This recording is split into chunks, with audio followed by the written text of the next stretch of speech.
Hey guys, I hope you're all doing well today. Welcome back to Alfred's Basic Adult Piano Course, Lesson Book Level 1.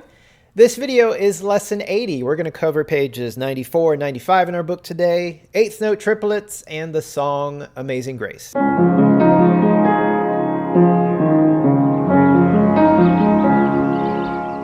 All right, so welcome back to the channel. It's so good to have you here today. This is a very important lesson in our book today because we are going to be learning eighth note triplets. This is a very, very different rhythm than what we've been accustomed to, but a very important rhythm. It's very common in music and it's very tricky to learn, so you're going to have to be patient with this one. I'll be honest, when I first learned triplets, now I was a kid, I felt like it took me months, honestly, before it really stuck. Now, I was actually a really slow learner, and I mean, I really had to hammer this out. I'm confident that probably most of you are going to get this faster than I ever did. Now, hopefully, I can use all my experience and tools and knowledge since then to push you along the way. Maybe say things that maybe I wasn't taught when I was a kid. So that's my goal, to make this as easy for you, give you some hints that will help push it along the way, and therefore you won't really have to spend nearly as much time as I did. But be patient. Regardless of how this is explained, this will take practice, this will take time, but once you get it, it's really cool. Triplets are really cool. It really just feels like it was such a struggle in the beginning, and then it just opened up this whole new world of music and just a sense of freedom with this particular rhythm. What I mean by that freedom, by the way, is everything up to this point has been like sort of divisible by two, or halves. Everything was very even. Quarter notes, 1 beat. Half notes, 2 beats. Whole notes, 4 beats. Even eighth notes, half a beat. Everything's just very even. But a triplet, we're dealing with something odd. We're dealing with three notes to 1 beat. So when people talk about triplets, they're referring to eighth note triplets. There are quarter note triplets. There are 16th note triplets. That's for another lesson. Those are much more challenging. But the most common triplet is the eighth note triplet. Remember 2 eighth notes beamed together, what that looks like. If you look at Amazing Grace, the very first measure in the right hand. Now this is an incomplete measure, but there's 2 eighth notes. When 2 eighth notes are together, they're joined by a beam. That's the horizontal line. Look at the top of the page under eighth note triplets. We do have an example there sort of on the right. An eighth note triplet looks like 3 eighth notes beamed together, and there is an italicized 3 above it.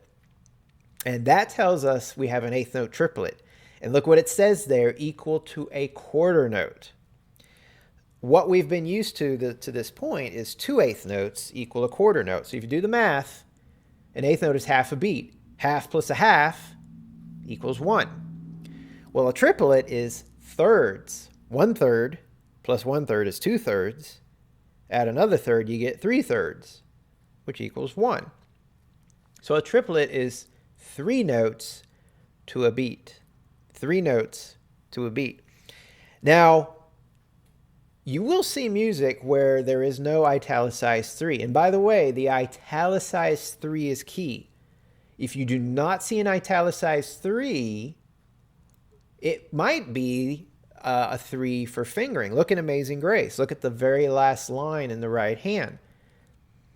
Now, the last 3 notes is a triplet, but that 3 above that A, that's not italicized. That one is referring to fingering, our third finger. So if you look under the triplets in the previous 2 measures, you see the italicized 3. That's the key to knowing we're talking about a triplet. Now, underneath the last 3 notes at the end of the line, it says, I think it's pronounced simile, equals same, and it talks about it there at the bottom of the book. You'll see this word pop up from every now and then in music. It means that there's something you've been repeating. You're just going to keep doing it in the same manner. In this case, they're saying that whenever you see these 3 notes beamed together, it's going to be a triplet. Now, here's the thing. There's a lot of pieces of music, like I said, that don't even have the italicized 3. Most likely, when you see 3 eighth notes beamed together, they're not eighth notes. It is a triplet. And you can double check. You can do the math. we have 3 beats per measure in Amazing Grace. So if you look at that last measure again, the first 2 beats is a half note. So we're left with 1 beat. Well, 1 beat, and we see 3 eighth notes. That makes it a triplet, because we've just learned that a triplet, an eighth note triplet specifically, is 3 notes to a beat. So you can always do the math if you're not sure to double check. So going back to eighth note triplets, we just said that they're 3 notes to a beat. Here's the most important thing to learn about triplet. They're even. They have to be even. You can't go, that's not even, right? Or actually, instead of clapping, I'm going to play a note. I'm just going to play middle C. I held the first note longer than the last 2, right? That's not a triplet. A triplet is 3 even notes. They were all equal. That's a triplet. But if I just sat down at the piano and just went, how do you know it's a triplet? Maybe I played 3 fast quarter notes. Maybe I played 3 eighth notes. Maybe I played 3 super fast half notes, right?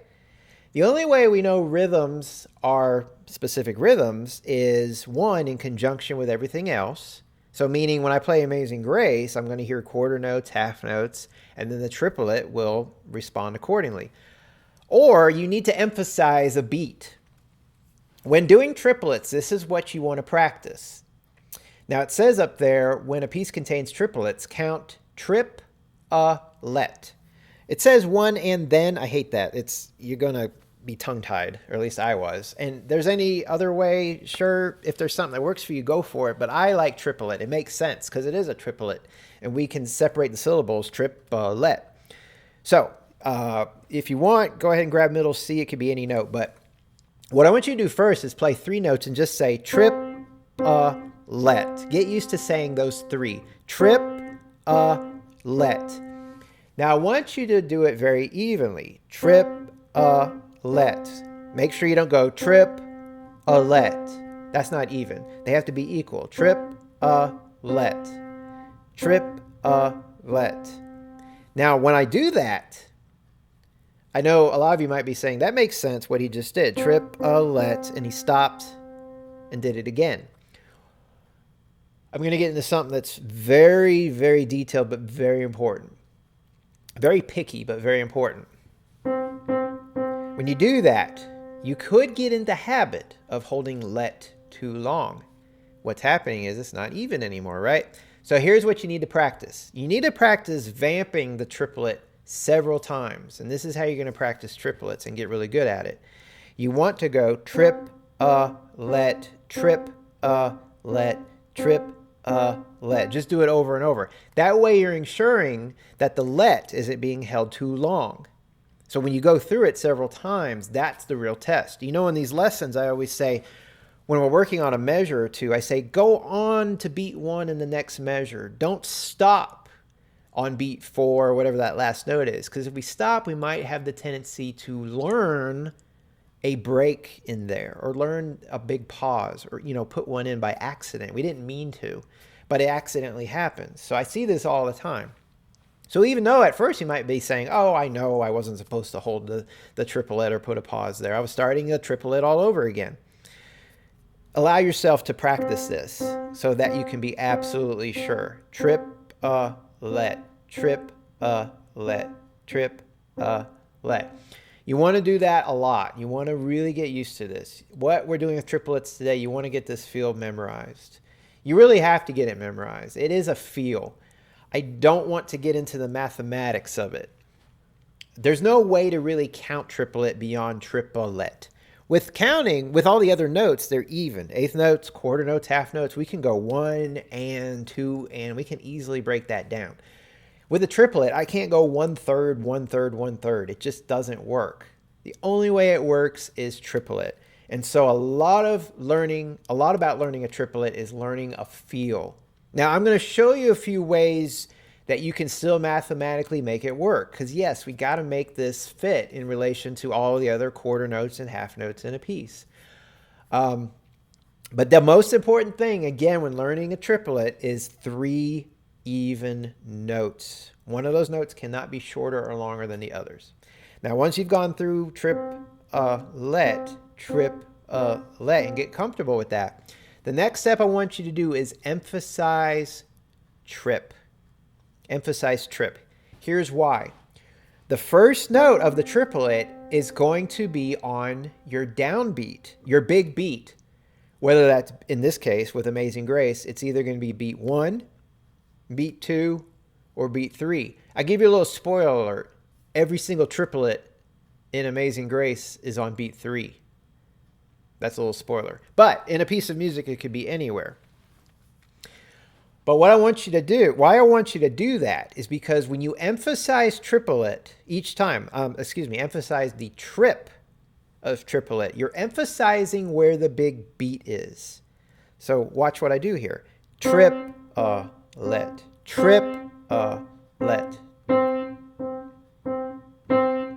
Every time I'm doing that, I'm emphasizing beat 1, 2, 3, 4, right? So if I'm doing a song, I should stick in 3 beats since we're going to do Amazing Grace here in 3 beats. So let's say, like Amazing Grace, I've got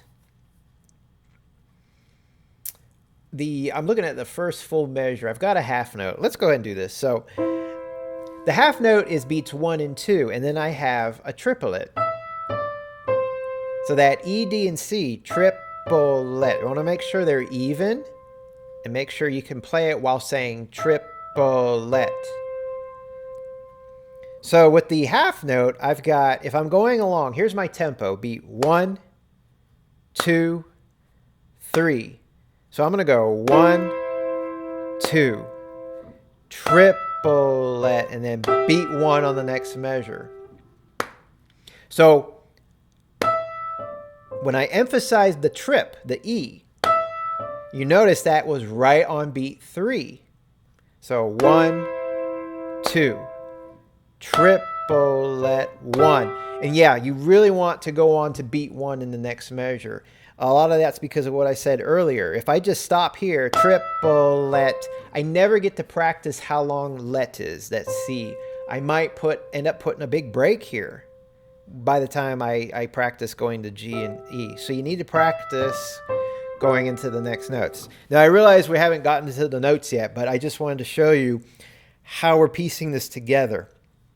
Why it's so important to put emphasis on that first note. Now, when you perform this piece, and most of the time, you're not really going to accent that trip a lot. But when you practice it, especially when you're learning triplets, I want you to get in the habit of accenting it, because you're going to remind yourself where beat 3 is, in this case. So let's back it up a little bit. Let's go back here in middle C. Triplet, triplet, triplet, triplet. Get used to that. Accent trip, because you're accenting where the downbeat is. Now, I want to do a little exercise that's beyond what's on the page, but I think it's going to start connecting things. I want you to play 3 quarter notes. Very slow. Let's just go 1, 2, 3. So we're just establishing a very slow 1, 2, 3. And that's about the same pace we played the triplets, right? Now, stick with me on this. This will make sense in a second. When you play the quarter note, I want you to hold it, but you're going to say triplet. So watch what I do here. I'm going to go triplet. When you say triplet, say it evenly, just like we've been doing. But I'm going to hold. I'm not going to play triplet. I'm going to play a quarter note, but I'm going to say triplet. Triplet. Now what I want you to do is play 3 quarter notes and say triplet each time. Triplet, triplet, triplet. Got it? What we're doing is, you're going to have a piece of music, and I know we're going to do Amazing Grace here in a second, but you're going to have music where you're not just going to have triplets throughout the whole piece. It's going to go back and forth between a variety of rhythms. So how do we set that, how do we let our audience know that, these are quarter notes and these are triplets, right? So when you play a quarter note, normally we just say beat 1, or if we have eighth notes in a piece, we say 1 and 2 and. But when you have triplets in a piece, if you want to be absolutely sure, say triplet. So hopefully this will make sense in a second. Let's say in a piece of music, I've got a quarter note and then a triplet. A quarter note and then a triplet. How do we get it all on the same page? How do I make my quarter note the same value, the same length of a beat as my triplet? You say triplet during the quarter note. Got it? So let's put it together. I'm going to play a quarter note, and then I'm going to play a triplet. So watch this. Triplet, triplet, triplet, triplet. Is that starting to make sense? Now let me play it again without counting, but I'm going to feel it.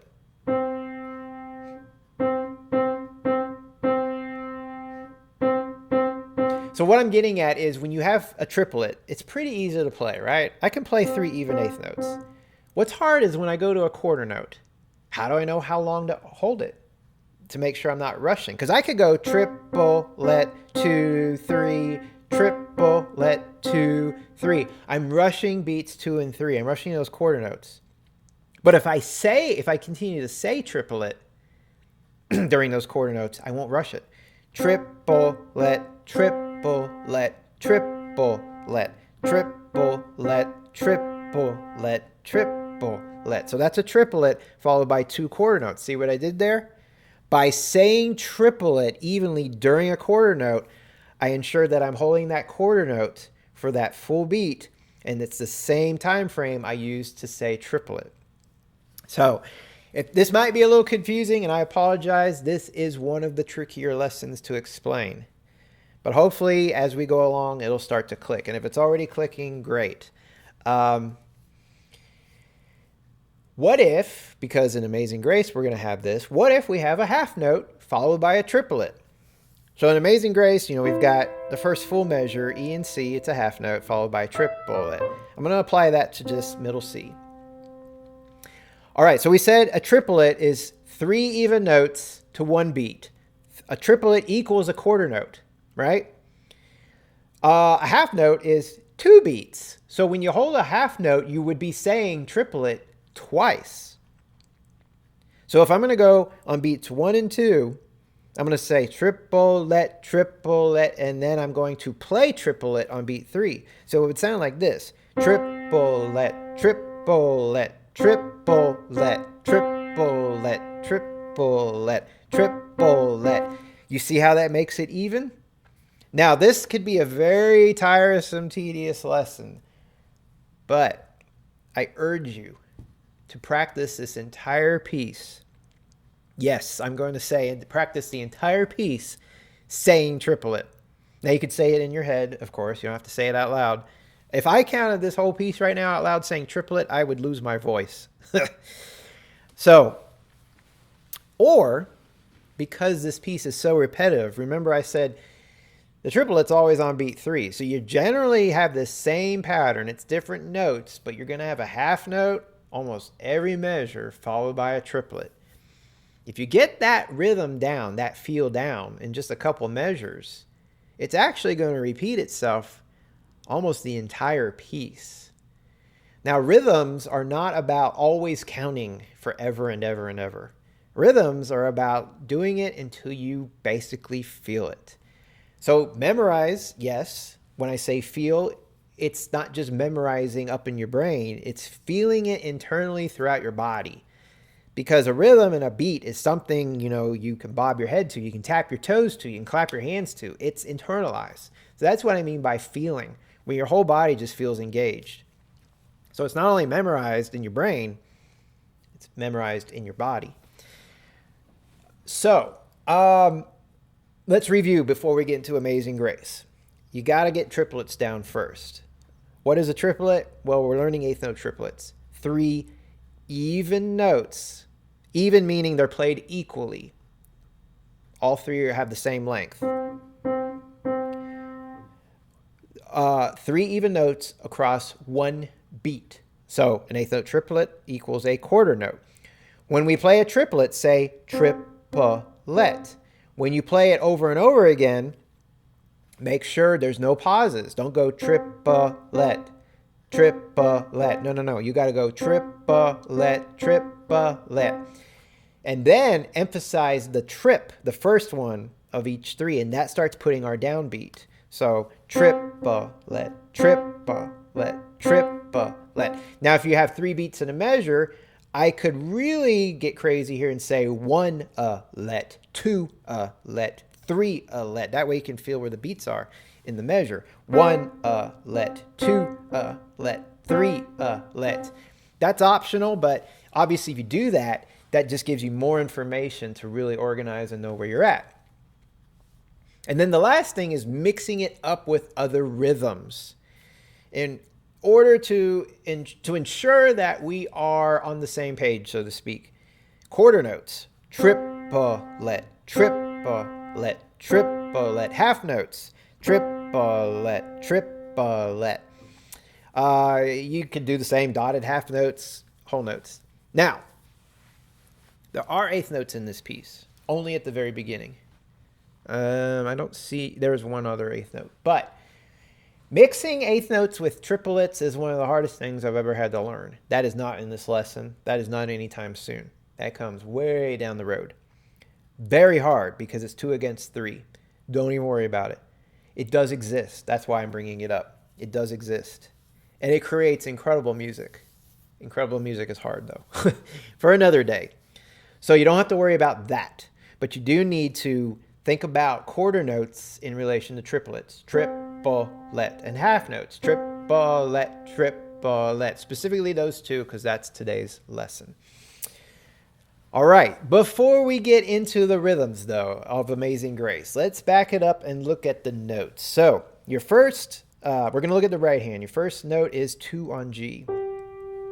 Now, these are eighth notes. I'm going to save this rhythm for a little bit. Let's focus on notes first. So we got G, A, and you got E and C with 1 and 5. Your 5th finger jumps up to E. We got E, D, C. And then the next measure, we've got G and E, 1 and 5. And then we've got, I'll go ahead and say they're triplets, but we won't get into the details yet. So we have a triplet on beat 3, and again, these are all on beat 3. We've got D, E, D. Now, some of these notes are going to be tricky because of the fingering. 4, 5, 4. Weak fingers. So you're really going to have to curve your fingers, get the tips down into the keys. In the last measure, we have an A and a C, 1 and 3. Now, our last triplet, you're on an A already, but look, you got to switch to the 3rd finger. Bring 3 down to A, up to C, back to A, and second line, E and G, 1 and 2. Then our triplet, stay right there with 2 on G, A, back to G, next measure, E and C. And this part is a little bit like the beginning where you jump up to E. So that's E, D, C. This is a little different. Be ready with that thumb to scoot up to F sharp. You got F sharp and E. That's a little different. And again, if you're way down here, if your thumb's off the piano, that's going to be tricky. So make sure the higher you play further up into the keys, so you're ready for that F sharp. And then you've got a big tricky jump here. This triplet, this first note is 2 notes at once. C and D, 1 and 2. Make sure that's even. Don't do this. Practice getting them together. And because it's a triplet, it's going to be a little tricky because you got to get that rhythm eventually. So C and D, E, F sharp, and you're going to hopefully successfully land right there with B and G. Thumb on B, 5 on G. That's tied for 5 beats. So you're tied down into the bottom line. First measure, bottom line, triplet. We got 2 on D. There's an F natural because we were playing an F sharp, so that's just a reminder that it's F natural. Second measure, E and G. Keep the 3rd finger on E for the triplet. Notice the triplet notes are the same notes, E, G, E. You just played E and G. Third measure, thumb on C. Now, big jump here. You're going to bring your 5 down. Now, I don't recommend doing this. Don't squeeze it. Don't try to squeeze it. You can. I like just jumping, moving the whole hand over, because the whole hand's coming down anyways. So you got 5 on D, C, B flat with your third finger, and then you're going to land on F and A, 1 and 2. This is the only time where we have another eighth note. So you got a dotted quarter note, and then F again, and get ready to go to 3 on A for the triplet. C, back to A. Top of page 95, E and G. Second finger stays on the G, G, A, G, and then E and C. Kind of like the beginning again. We're going to jump up to 5 on E. G and E on the third measure, and then 4 on D. Now this is a little different than what we had at the beginning. You need to bring your thumb down to E. This is a little bit of a stretch. 3 on the C, thumb on the E. And then bring your third finger up. Kind of lift the hand here. So you got A, G, E, and then G. So you should have landed with the second finger on G. When you go to the second line, you're going to bring your thumb to that G. So we got a little triplet here. This is beat 3 of the measure we were just on. And now we're going to play C and E, 3 and 5. Now we have a roll. We've done these before. First off, let's look at what the notes are. It's a little tricky to read, but the first note is a D sharp. Right there, second finger. Followed by an E, third finger, followed by a G, fifth finger. So you want to make sure you can play each of these notes one at a time. Now, for the roll to work, here's what it will eventually sound like. An effortless roll that goes right into that G. Now, the G is the melody note, by the way. In fact, you don't need D sharp and E to make this work. I could just play. See what I did? I only played the G. The roll is basically decoration, a decorative element. Oh, I lost my train of thought, what it's called. Darn it. Ornamentation, that's it. I was thinking decoration, like a Christmas tree. Well, ornamentation, ornaments, right? Ornamentation. So the reason why you want to lean into the G is the other notes are just decoration. The G is part of your melody. That's the most important note. But it also leaning into it helps with the getting off the roll, making these notes moving. You have to do a couple things with a roll. You have to make the D sharp and the E light. You can't be stiff when you play it. You can't be too loud. You won't be able to be effortless. You won't be able to roll. Now, some people roll their wrist. You can do a little bit of that if you want. That'll help lean into the G. But these two notes, you want to work on being light. You notice how I'm just on the tips of the keys. I'm not even going down into them. So like I said, you're not forceful, you're light. But evenness, I'm not going.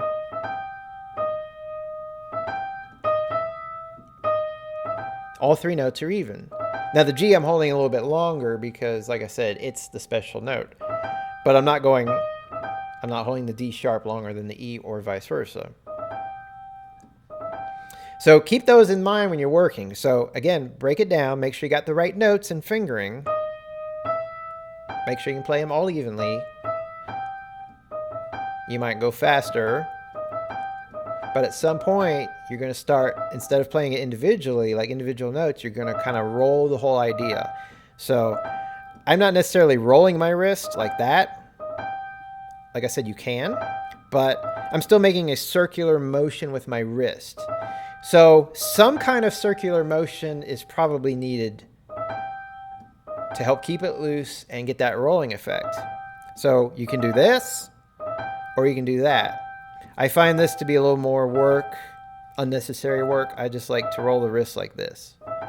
But you can't go, I mean, you can, but I feel the tension if I only use my fingers. So this is an instance where use a little bit of the wrist, the hand, the arm, to allow it to kind of just float freely.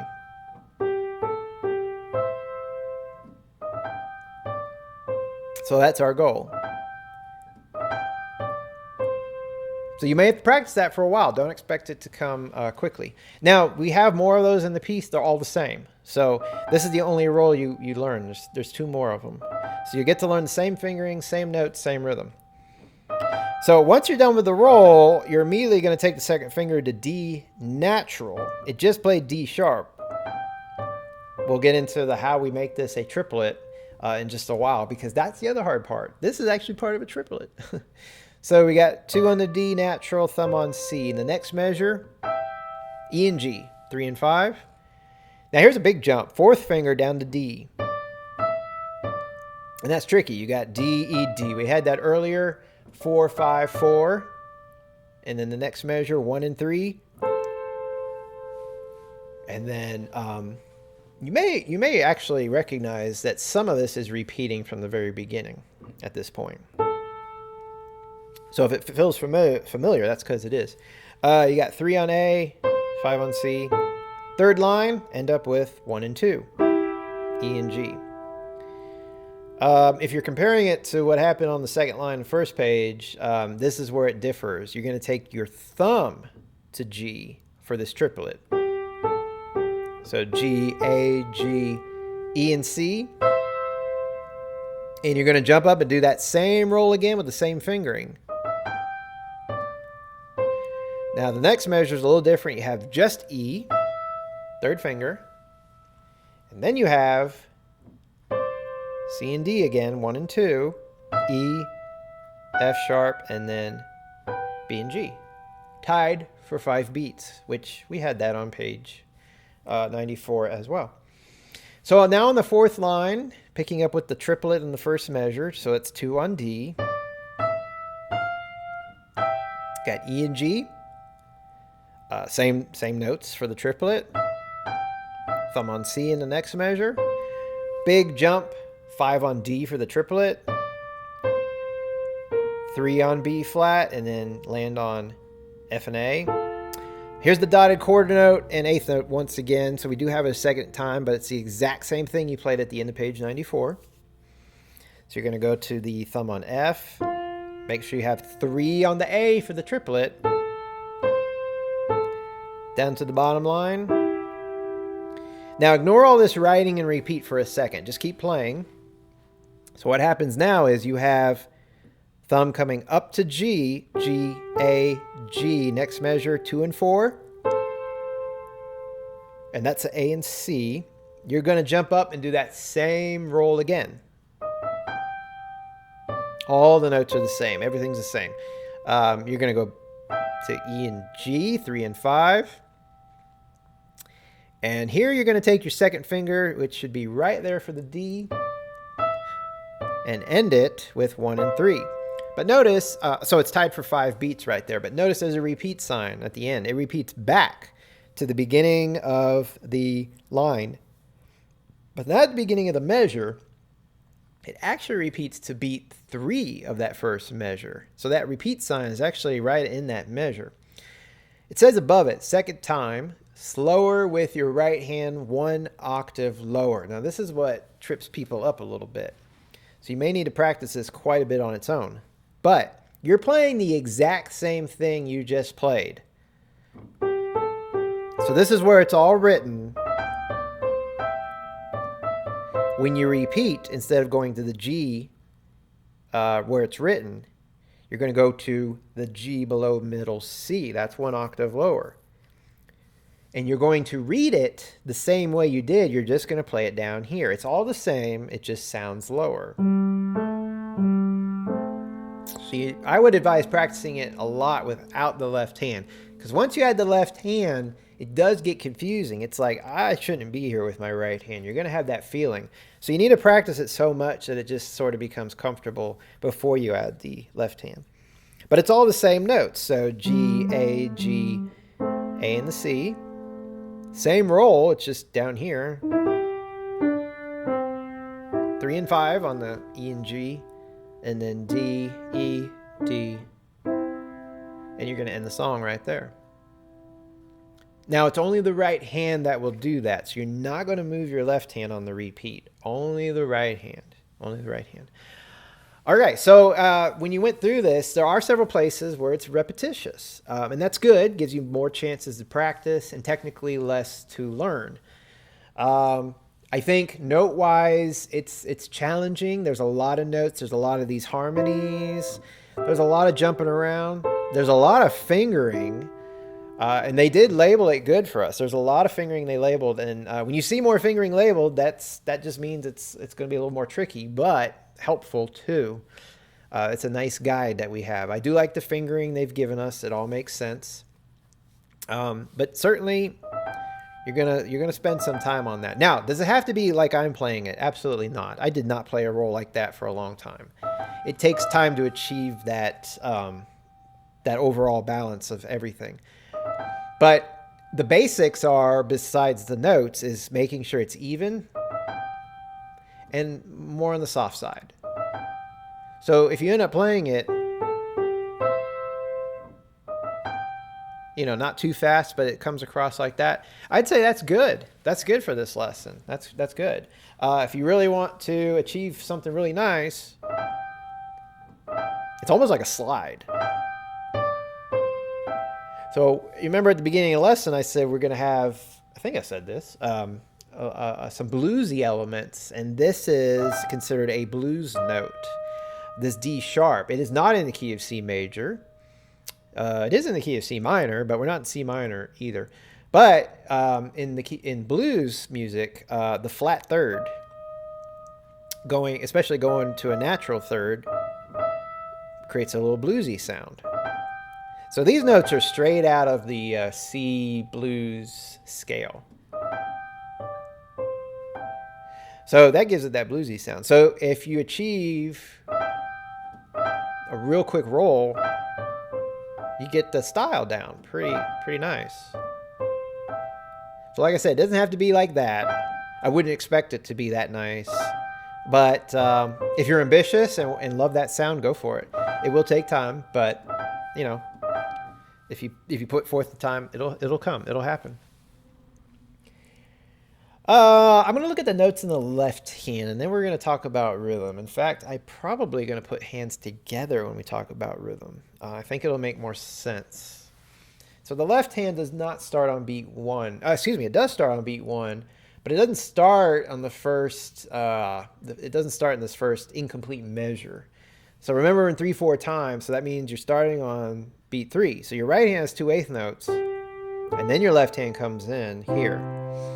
What your left hand is doing is it's actually outlining some familiar chords. If you remember the C chord, C, E, and G, that's what you're playing on beat 1 and 2, but you're playing it broken. C on beat 1, E and G on beat 2. And if you recall our last lesson, The Entertainer,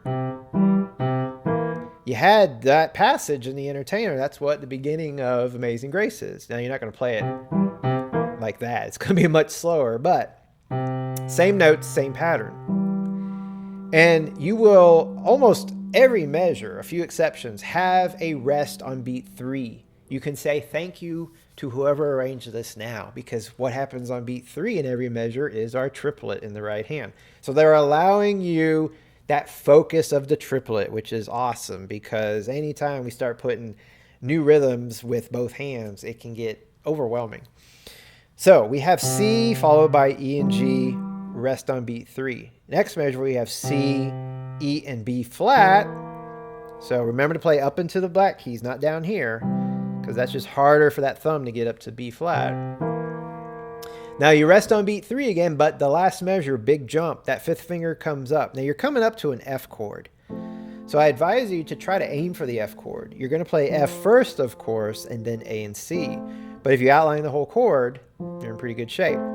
Same thing when you go down to the second line. You're going down to a C chord. So it's that C followed by E and G. Same thing for measure 2. And we still have the rests on beat 3. Now in the third measure, you're going to bring your hand up. And again, if you can outline all of these ahead of time, that's great. So notice my hand went to D, F sharp, and C. That's the 3 notes in that measure. This is a D7 chord minus the A, because that's the full chord. So you're going to play D followed by F sharp and C. It's a little bit of a stretch. So if you're not used to that, get used to that. It's really not that different than this. The only difference is white key, black key. This is black key, white key. And then you're going to a G chord in the next measure. Now this is the different measure. You have G, B, and D, and then you don't have a rest on beat 3. You actually get a triplet in your left hand, which is nice because your right hand just holding out. This is a big jump. You got to take that thumb all the way down to E. This is tricky right here. You might want to change your fingering here. So we've got thumb on E, 2 on D, 4 on B is fine, but going to 5 on G is tricky. Now this is one of those patterns where I said work into beat 1. So you don't want to just practice this triplet, go all the way. Now this fingering does work, but I really have to kind of hop my 4 and 5. It's a hard stretch. If you want, you could change it to 3 on the B. Now look at my hand. I can easily make that stretch. Some of your hands may differ. I have smaller hands, so if you have smaller hands, I recommend the 3 on B. This is easy to make smooth. There's even a slur there. Look at the slur. It goes all the way into that G. So obviously, it's not meant to be... There's no break. It's one musical line. So the smoother we make it, the better. And with good fingering, that helps. So if I go back to this, I can do it. But to me, it's more work. This is stable. This is balanced. So I like the 3 personally. I'll leave it up to you. After that 5 on G, stretch up to D and F natural. And then the second measure, you're back to the beginning notes. This is all just like the beginning. In the left hand, not the right hand. C, E, and G. Rest. C, E, and B flat. Rest. Hop up to F, A, and C. Rest. Top of next page, back down to C, E, and G.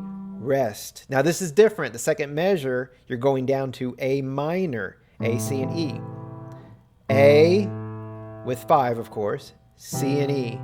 Rest. Now, you're not going to jump down to a G chord. You're going to expand the hand. You're going to G, but you're going to D and F.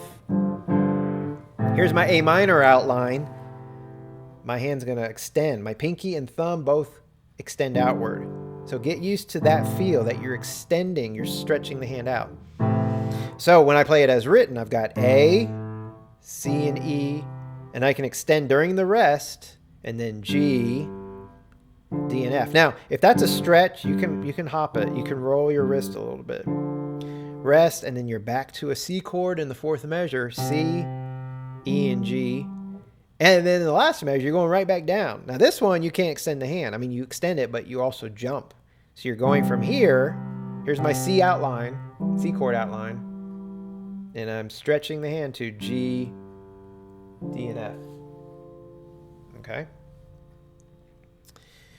On the second line, this first measure we said is not, it's beat 3 actually. What you're seeing there is beat 3 of the measure we just played at the top of page 95.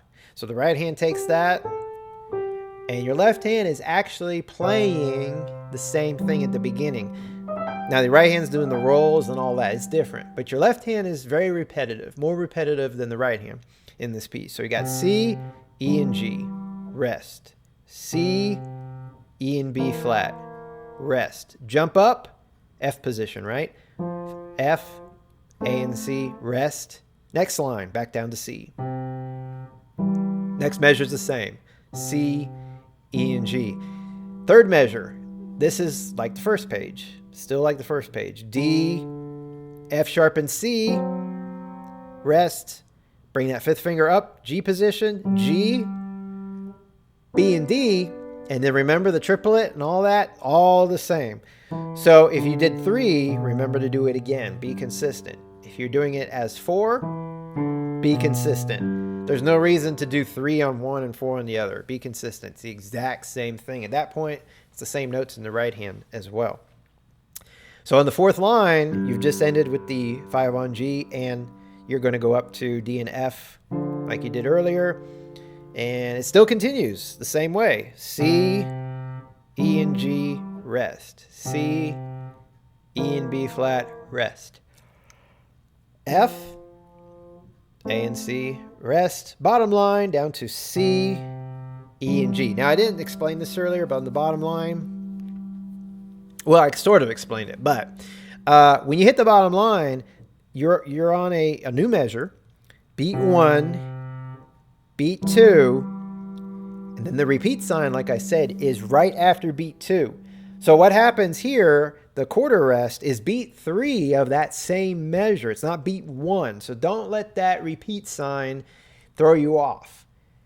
It's rare, yes, to see a repeat in the middle of a measure. Absolutely. But it doesn't mean we're back on beat 1. So we got beat 1, 2, beat 3 is going to be your right hand. And then that's beat 1 of the next measure. So you might have to write those beats in if you're getting confused.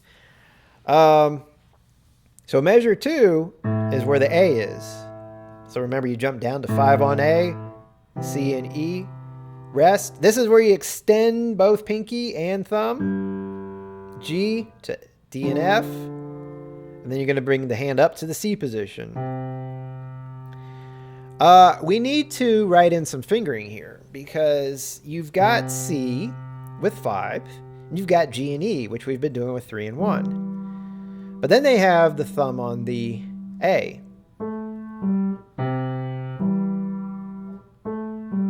No, I guess you could. I was about to say, to make that smooth, we need to change this D and, I'm sorry, this E and G. No, actually I see what they're doing. The pedaling at that point comes off when you hit the triplet. So it doesn't need to be smooth. You can actually lift your thumb, but all that has to be smooth. A, G, E, C. Now the funny thing is, remember this from earlier? I would say whatever felt natural there, if you change that 4 to a 3, this is the same pattern, isn't it?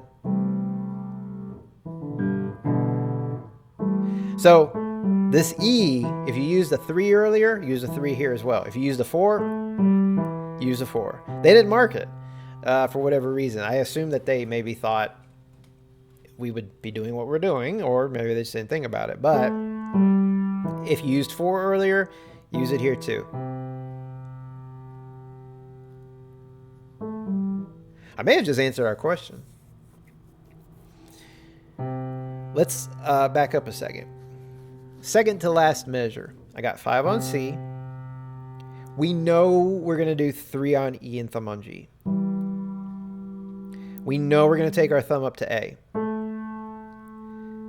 Second finger on G. You just played the 3 with, the E with a 3. Let's be consistent. Keep this 1 in the triplet, that E a 3. Go down to the next measure, 5 on C, and it makes sense to do 3 and 1 again, right? It would not be comfortable to do this. See what I did? I used the 4th finger. So because you have an E because you have a 3 on the E when you play E and G both times, no matter what you did earlier, I was about to say be consistent, but see what it's going to interfere with what we're playing right before and right after. So I'm going to recommend that what you do in this passage, no matter what you did earlier, use the 3rd finger on E. It makes sense because I'm playing it here, and then I'm going to keep it there because I'm coming right back to it. Got it? And that may influence what you do back here. You may want that 3 because Because if you do it there, it's great either way. If you want to do the 4, go for it. But when you get to the end of the song, you need that 3. So I'm still going to recommend personally that back wherever you had this. So the first time it occurs is on page 94, second line, last measure. When you jump down, I'm going to recommend a 3 there. And that way you're consistent on the whole piece. Because you have that twice, and this is the same pattern, same intervals. So I like consistency when it makes sense. This in this situation it does. So you end the piece, but it repeats, right? And when you repeat, the right hand takes it, and then the left hand is on the next measure.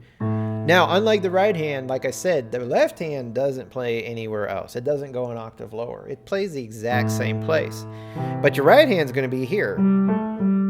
So you do have to eventually get used to them being closer together. That's why I said practice this right hand here a bunch. Because if you just suddenly jump, it's not going to feel natural.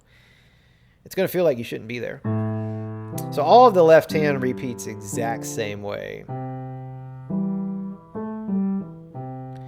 And like it says, the second time you're going to play the whole thing slower than the first time. And softer. Notice that the dynamics there at the repeat sign, right on beat 3 of that very first measure, it's soft the first time, piano, and then pianissimo with the 2 P's, even softer. And then you have the diminuendo at the end. So this really is going to fade away as soft as we possibly can get it.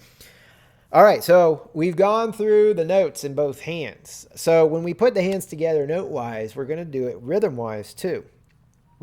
Here's our starting position. So, I got a C chord I'm outlining in the left hand, 2 on A and G in the right hand. I'm already outlining the E and the C in the next measure. So I've already got that. Now that's about as much as I can outline because I have to jump. All right, but when you're outlining the piece, this is a great starting place for your first 3 beats. It's not much, but it's going to help. The good news about this lesson, like I said, is all the triplets are on beat 3. Now, you do want to go through and play the notes first. You do want to do that. But it's really not going to be that hard once you've learned the hands individually. So beat 1, the hands are always together. Beat 2, it's only the left hand. The right hand holds. And beat 3, the right hand's all by itself. So hands together, left hand, only right hand. Next measure, hands together, left hand, only right hand. Same thing in the next measure. Now, it's going to get a little tricky. Like in the next measure, you got big jump in your left hand. So you're going to have to practice those jumps. And the more you practice it in the left hand by itself first, the better off you'll be when you put hands together. But it's very consistent. Beat 1, both hands. Beat 2, left hand. Beat 3, only right hand. So remember the rests. Here's the funny thing. It's pedaled. The pedal is going to be held down. So musically, to our ear, there is no rest. The rest is written in because it gives yourself a chance to already get in position ahead of time if you wish. That's kind of cool. Now, I'm not using the pedal right now. We'll hold off on that.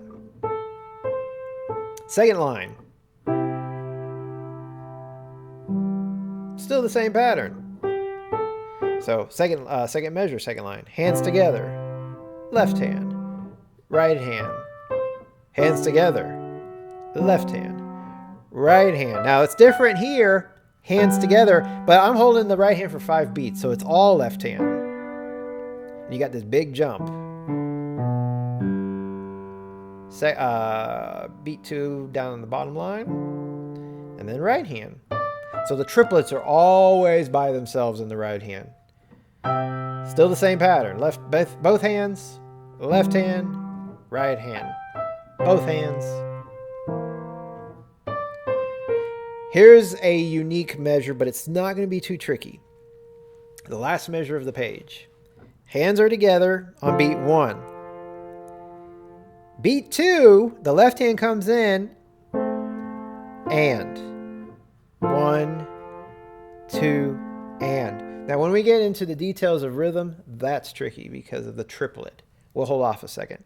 Just get this pattern down first. Together on beat 1, 2, and. So 1, and, 2, and. Yes, I am using ands for a moment, just for this. 1, and, 2, and. Yes, we have a triplet coming up. Hold just hang with me. Top of page 95, we're back to hands together, left hand, right hand. So it's the same pattern when you were coordinating.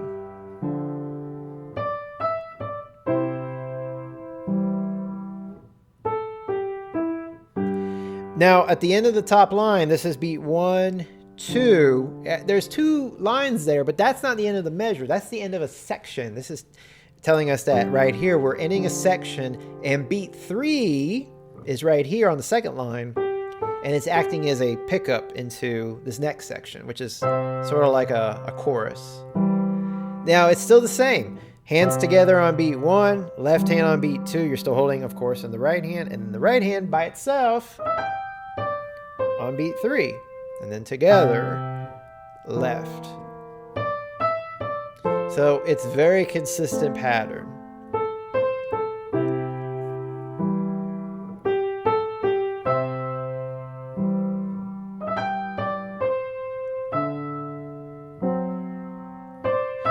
And this repeats exactly like on the first page.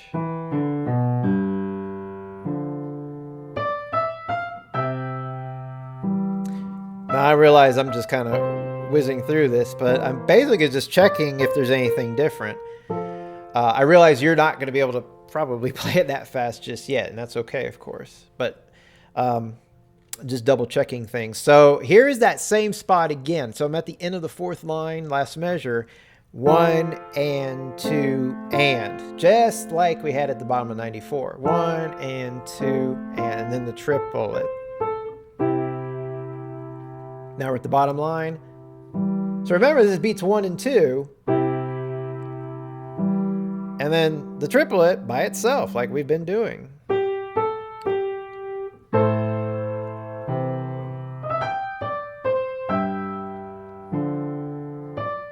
And then your right hand's going to hold all of this to the very end. Now we repeat back, and if you want, you can move your left hand down while you're moving your right hand down.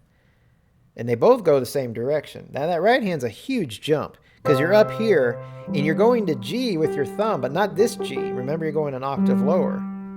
You're actually going to where your thumb is at the end of the line. Your thumb's on that G. You're going to that G. See how that works? So that can be sort of your marker. So I'm aiming for that.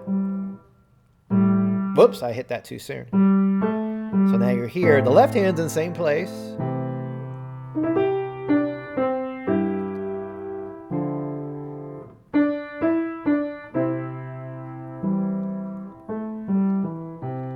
And there it is. So if you hold your left hand in this lesson, it's not a good habit to get in if you hold through the rests. We've done so much of that in this book that hopefully you're at the point that you're very aware of rests.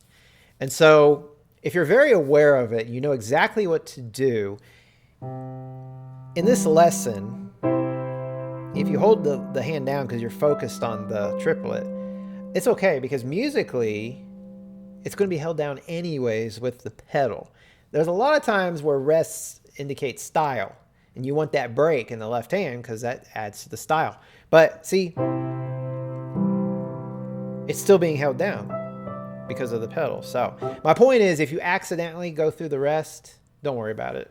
There's enough to learn in this lesson. I don't want you over worrying about things like that. But be aware of it. I'm just saying it for this lesson. I'll let you get away with it.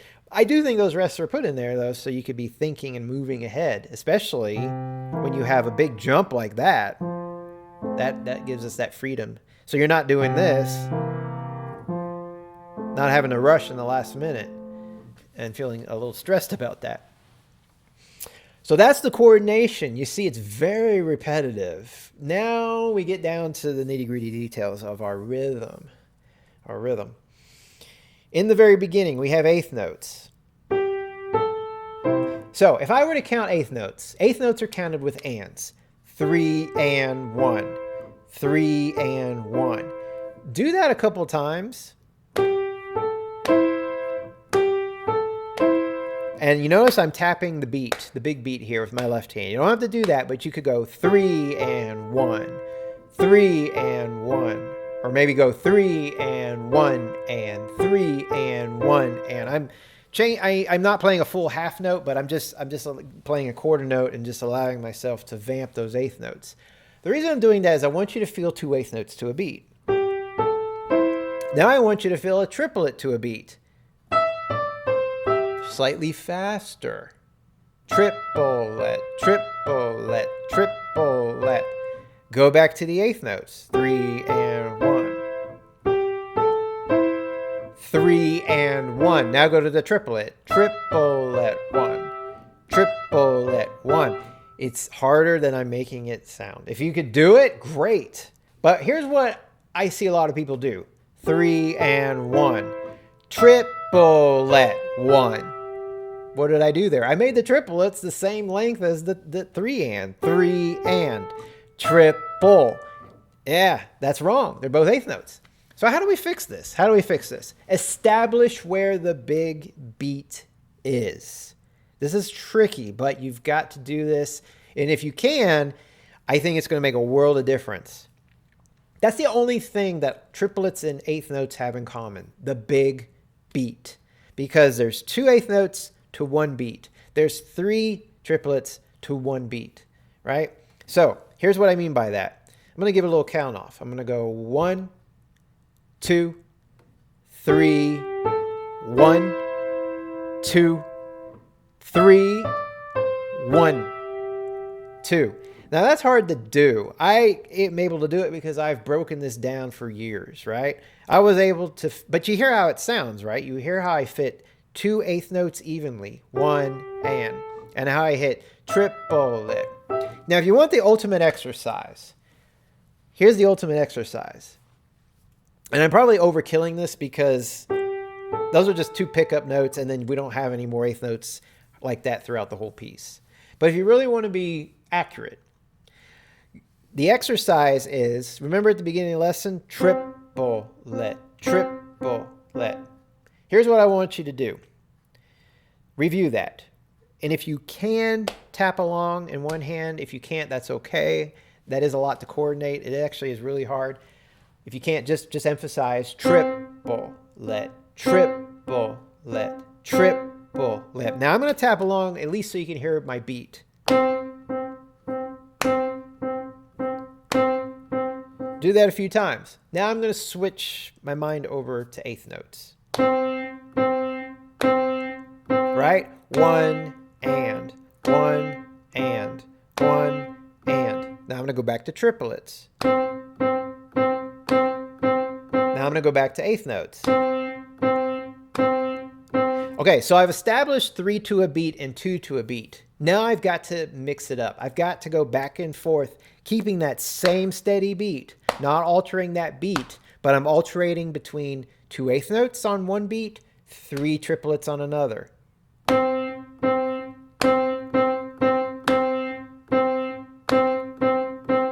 hear the difference? Now, if you have a metronome, it's great because a metronome can keep that click for you and it won't change, right? That way you don't have to actually tap it out yourself. You've got someone tapping it for you. So what happens is on each click, you're alternating 2 even notes to 3 even notes. 1 and triplet, 1 and triplet, 1 and. Keeping them even. I'm not going 1 and, right? It's 1 and then the triplet. I'm not going triplet or triplet, you know, whatever rhythm. It's even. 1 and triplet, 1 and triplet, 1 and. And the hardest hardest part of the triplet is finishing the triplet and going right into the next eighth note.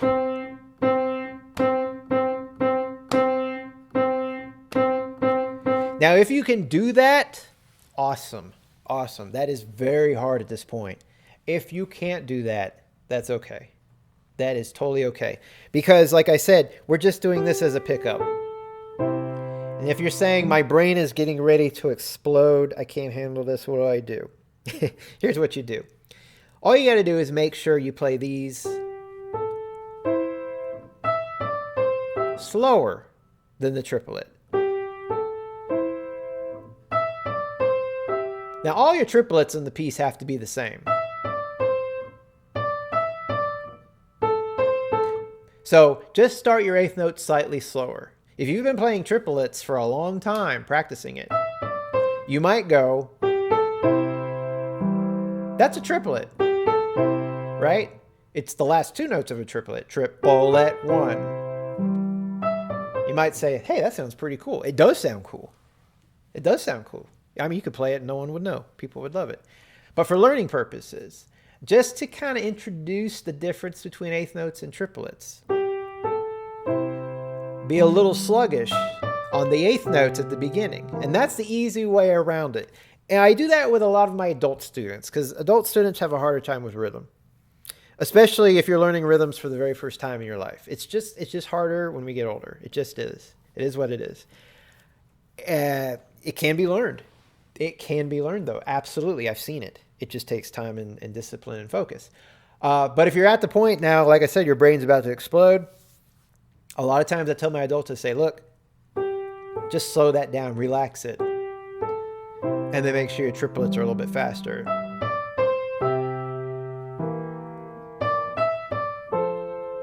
Got it? All right. So moving on. The first full measure, and I'm not going to go through this entire piece because it's the same rhythmic feel again and again and again. But we did a little bit of this at the very beginning of our lesson.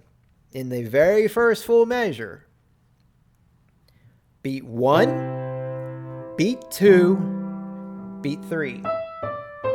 Remember what we did? Triplet, triplet, triplet. Say triplets on all your beats. Triplet, triplet, triplet, triplet, triplet, triplet, triplet, triplet. It's tedious. You'll need a glass of water if you're doing it out loud. But I promise if you do that, you're going to be like, okay, I get it now. I'm feeling it. I'm understanding. Yes, yes, it's all coming together. Yes. Because it's so repetitive. So this is an excellent piece for this lesson because it's very well arranged. It's a nice arrangement of Amazing Grace. But at the same time, they knew what they were doing. They were hitting these triplets again and again and again. They were doing it on beat 3, and they were putting a rest in the left hand to give you that freedom. Can't ask for a better lesson, honestly. My first lesson with triplets was not this at all. It was actually less notes, but somehow harder from what I remember. All right. It's the same thing on the whole piece. The same thing. If I go down to the second line, triplet, triplet, triplet, triplet, triplet. Now, jump over. There's a couple of exceptions. Jump to the last measure on the second line. It's just in the left hand. Triplet, triplet, triplet, triplet, triplet, triplet, triplet. Got it? Now, when we go to the top of 95, the last measure of the top line, triplet, triplet. Second line, triplet, triplet, triplet, triplet. Whoa, put on the brakes. So with this roll, that's super tricky. Remember what I said earlier, though, in the roll. The D sharp and the E are decoration, ornamentation. The G is the most important note. The G is on beat 3. The D sharp and the E are rolled right before the beat. Emphasis on the G. Emphasis because it's the first note of a triplet. Emphasis because it's the main part of the roll. The D sharp is not the main part. It's the G. So the G has twice the importance here. Twice the importance. It is the emphasis of the roll. It is the emphasis of the triplet. So why am I breaking this down for you? Because the G is where trip,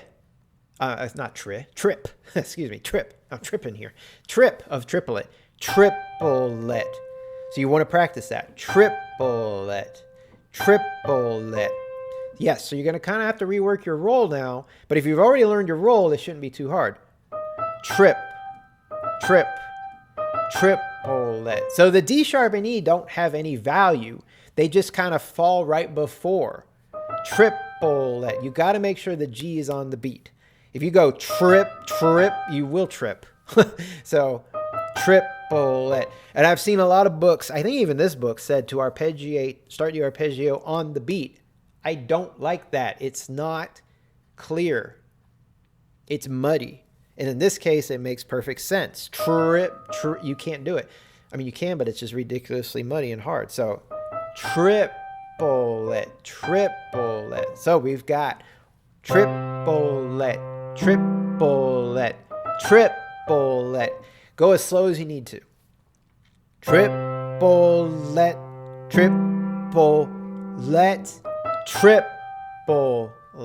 Got it? And then everything else is the same. So the third line is the same thing. Triplet. All the same till we get, so let's go to the bottom line. Triplet. All the same. Here it is again. Triplet. And then triplet. Now it's all in the left hand. Triplet.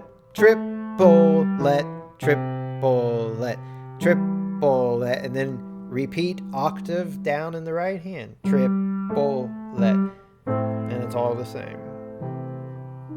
So it's very repetitive in that sense. So the whole point of this lesson is nailing that triplet down and not just playing a triplet, but understanding how it works amongst all the other rhythms.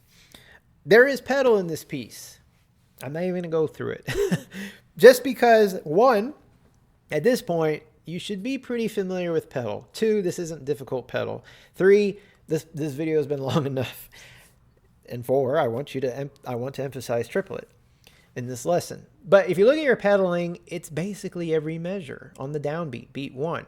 Now, if you look at the end of the second line on page 94, they took it off the triplet.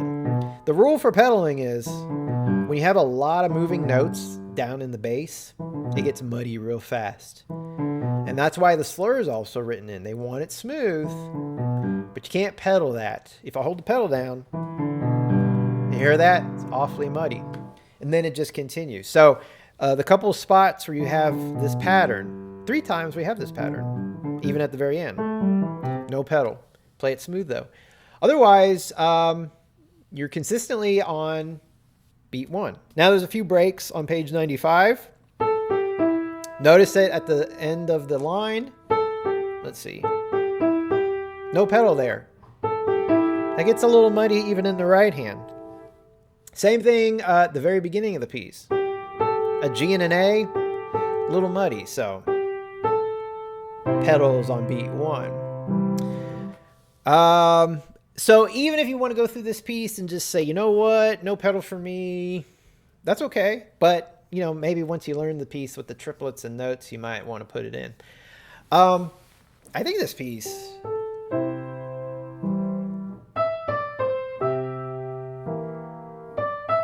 It's a little dry without pedal, but it actually sounds decent. So you could play it without the pedal. But ultimately, yeah, the pedal is going to sound better. But I didn't want to take up any more time on the video. And if you have questions about the pedal, like I said, it shouldn't be anything out of the ordinary. Feel free to ask me. One last thing, I am going to play it straight through so you can hear what the performance is going to sound like, your goal. I'll also eventually, hopefully sooner than later, remember to put a separate video that you can access of just me playing this as a performance. So you don't have to scroll through this video to find that. So I'm going to start at the very, very beginning, and I'll give a little count off, and then we'll just play. So for my count off, I'm just going to do the big beats because the big beat is what everything has in common, eighth notes and triplets. So 1, I'm going to give 2.5 measures. So I'm going to go 1, 2, 3, 1, 2.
And I realized there was one important spot I forgot to mention.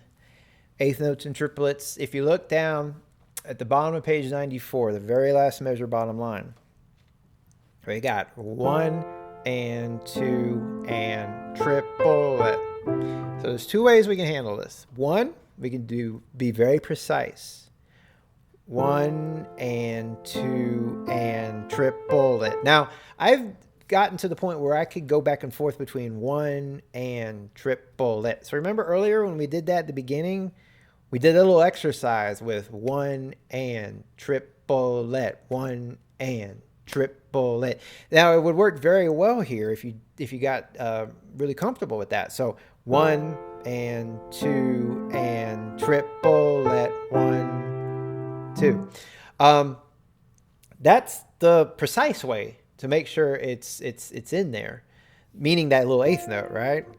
Because what can so easily happen is this. And most of us probably think, that's no big deal, it sounds fine. What I did there is I actually played that as like the end of a triplet, right? Triplet, triplet, triplet. But it's technically, we sit on it a little bit longer, and that's the other way you can do a quick fix for now. Again, if your brain's exploding, do this. I sit on it a little bit longer. Again, it's an eighth note's longer than a triplet note, right?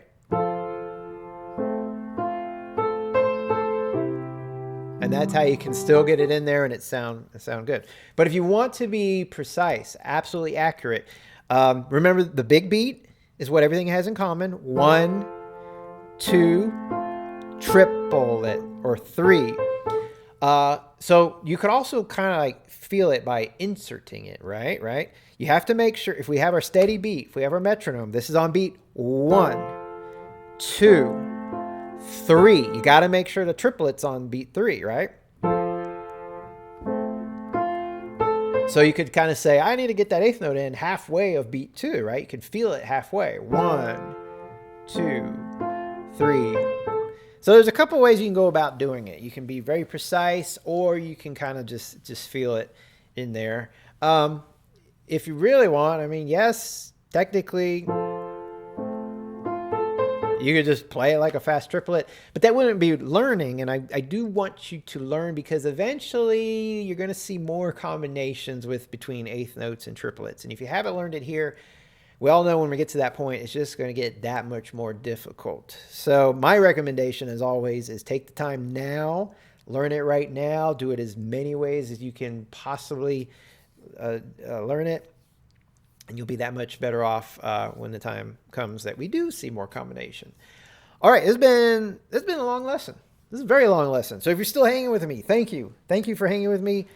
Lots of detail, but I feel it was necessary to try to explain this as best I can. Some of you may say, you know what, I just hear it. I can hear that triplet, and that's how I'm going to learn it. That's great too, learning by ear. So there's a lot of different ways we learn. And so I just wanted to go through as many tips that I could give, at least for this lesson. There's more tips when we get to more combinations between triplets and other notes. But for this lesson, that's probably all I got. So hopefully this all made sense.